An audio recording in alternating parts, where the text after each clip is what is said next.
Hello, my name is Nathan Johnson. I'm the Career Service Advisor here at Valley College for all of Princeton Online. And today I'd like to go over the top 3 most important interview questions and how to tackle them. So the first question that I want to point out is, tell me about yourself. A lot of people freeze up on this question because they think that the employer wants personal details and all of that. But really what they want is just a chance for you to sell yourself straight out the gates. So instead of using personal details like telling them what your age is, how many kids you have, where you live, where you graduated high school from, concentrate on your sales, on as far as your experience is concerned. Talk about your customer service experience, what certifications you have, what type of backgrounds you have, what positions you've held in the past. But keep it brief, keep it simple, but don't overthink it. The second question I would like to bring up is, what is your biggest weakness?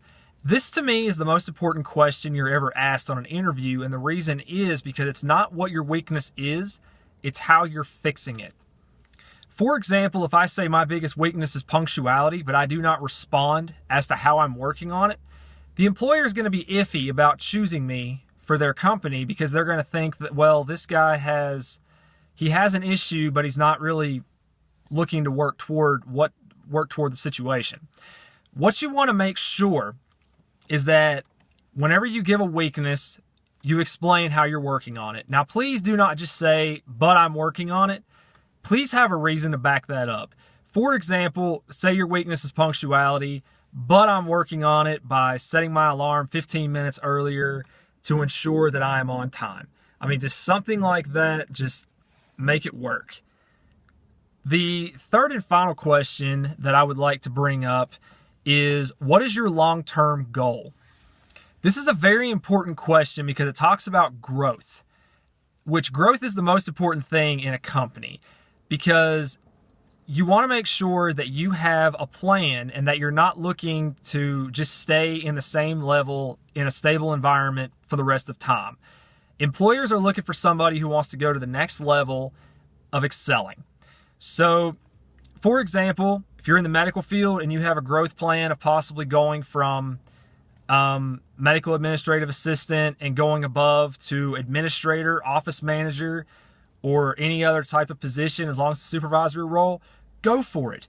That's wonderful. Employers want to hear that.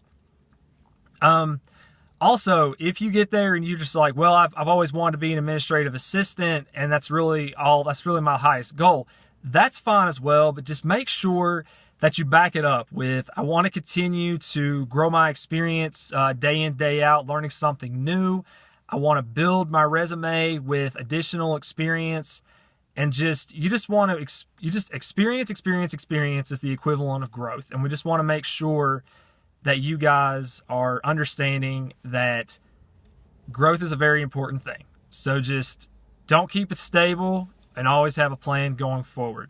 I hope that I've addressed these 3 questions as such. And if you have any questions, please feel free to call your local Valley College.